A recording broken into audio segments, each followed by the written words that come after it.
जय श्री कृष्ण, राधे राधे। लक्ष्मी नारायण की कृपा आप और आपके परिवार पे बनी रहे। आपका दिन शुभ और मंगलमय हो। आज हम इस वीडियो के माध्यम से अनंत चतुर्दशी कथा का श्रवण करेंगे। क्या है रक्षा सूत्र बांधने की परंपरा और इससे क्या है पौराणिक कथा जुड़ी हुई।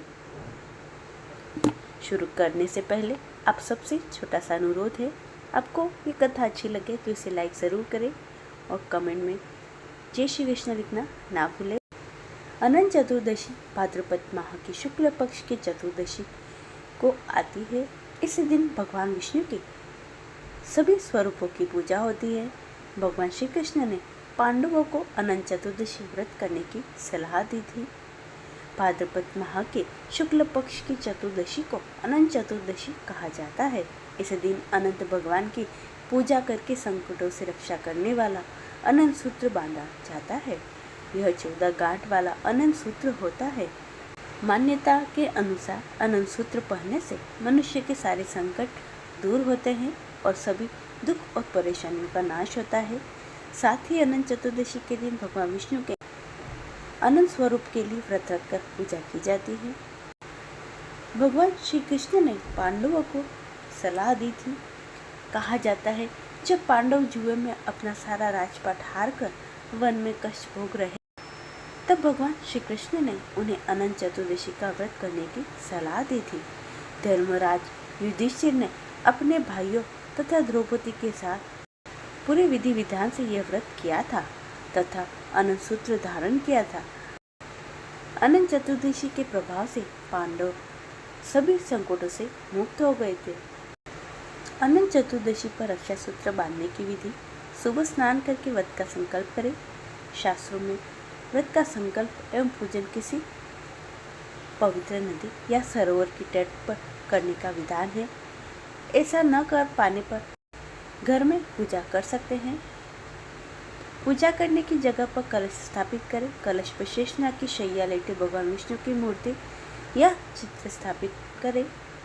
उनके समक्ष 14 ग्रंथियों से युक्त अनंत सूत्र रखें। इसके बाद ओम अनंताय नमः मंत्र से भगवान विष्णु तथा अनंत सूत्र की षोडशोपचार विधि से पूजा करें। पूजा के उपरांत अनंत सूत्र को मंत्र पढ़कर पुरुष अपने दाहिने हाथ में और स्त्री अपने बाएं हाथ में बांध ले। अनंत सागर महासमुद्रे मग्ना सममृदर वासुदेव अनंत रूपे विनियोजितात महानंत रूपाय नमो नमस्ते। अनंत सूत्र बांध लेने के पश्चात किसी ब्राह्मण को नैवेद्य में निवेदित पकवान देकर स्वयं सपरिवार प्रसाद ग्रहण करें।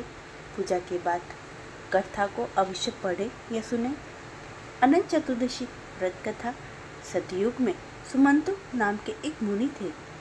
उनकी पुत्री शीला अपने नाम के अनुरूप अत्यंत सुशील थी। सुमंतु मुनि ने उस कन्या का विवाह कौंडिन्य मुनि से किया था। कौंडिन्य मुनि अपनी पत्नी शीला को लेकर जब ससुराल से घर वापस लौट रहे थे, तब रास्ते में नदी के किनारे कुछ स्त्रियां अनंत भगवान की पूजा करते दिखाई दी।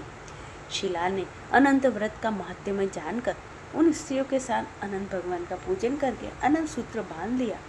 इसके फलस्वरूप कुछ दिनों में उसका घर धन धान्य से पूर्ण हो गया। एक दिन कौंडिन्य मुनि की दृष्टि अपनी पत्नी के बाएं हाथ में बंधे अनंत सूत्र पर पड़ी, जिसे देखकर वो भ्रमित हो गए और उन्होंने पूछा, क्या तुमने मुझे वश में करने के लिए सूत्र बांधा है? शीला ने विनम्रतापूर्वक उत्तर दिया, यह अनंत भगवान का पवित्र सूत्र है। परंतु ऐश्वर्य के मद में अंधे हो चुके कौंडिन्य ने अपनी पत्नी की सही बात को भी गलत समझा और अनंत सूत्र को जादू मंत्र वाला वशीकरण करने का डोरा समझकर उसे तोड़ दिया और उसे आग में डालकर जला दिया। इस जघन्य कर्म का परिणाम भी शीघ्र ही सामने आ गया। उनकी सारी संपत्ति नष्ट हो गई। दिनहीन स्थिति में जीवन यापन करने में विवश हो जाने पर कौंडिन्य ने अपने अपराध का प्रायश्चित करने का निर्णय किया। वे अनंत भगवान से क्षमा मांगने हेतु वन में चले गए। उन्होंने रास्ते में जो मिलता वे उससे अनंत देव का पता पूछते जाते। बहुत खोजने पर भी कौंडिन्य को जब अनंत भगवान का साक्षात्कार नहीं हुआ, तब वे निराश होकर प्राण त्यागने को उद्यत हुए। तभी एक वृद्ध ब्राह्मण ने आकर उन्हें आत्महत्या करने से रोक दिया और एक गुफा में ले जाकर चतुर्भुज अनंत देव का दर्शन कराया। भगवान ने मुनि से कहा, तुमने जो अनंत सूत्र का तिरस्कार किया है, यह सब उसी का फल है।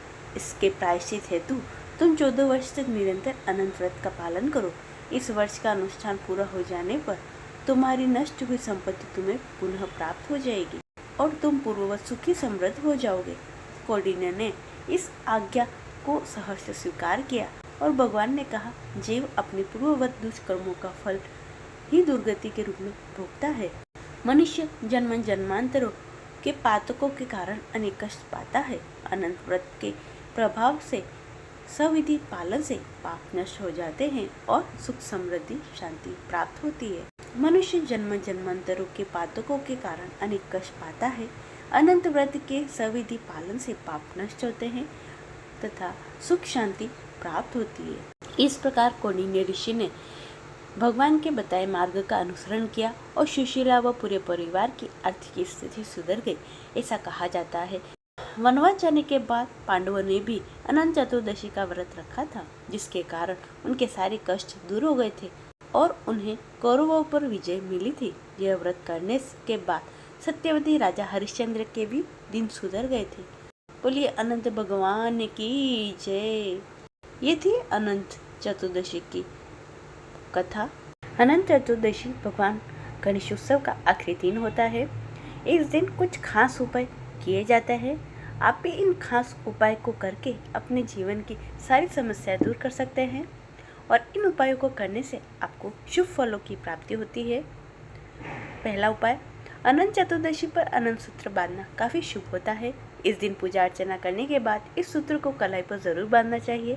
इस सूत्र में 14 गांठ होती है।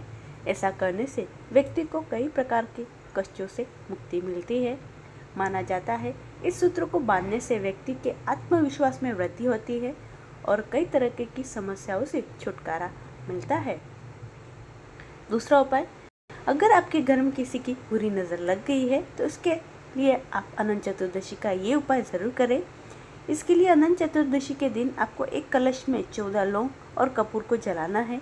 इसके बाद इस कलश को एक चौराहे पर रख दें। घर में नकारात्मक ऊर्जा को दूर करने के लिए इस दिन 14 जायफल लेकर किसी पवित्र नदी में प्रवाहित कर दे। ऐसा करने से भी आपकी बुरी नज़र समाप्त हो जाती है। तीसरा उपाय, अनंत चतुर्दशी के दिन सत्यनारायण भगवान की पूजा करने से समस्त दुखों से मुक्ति मिलती है।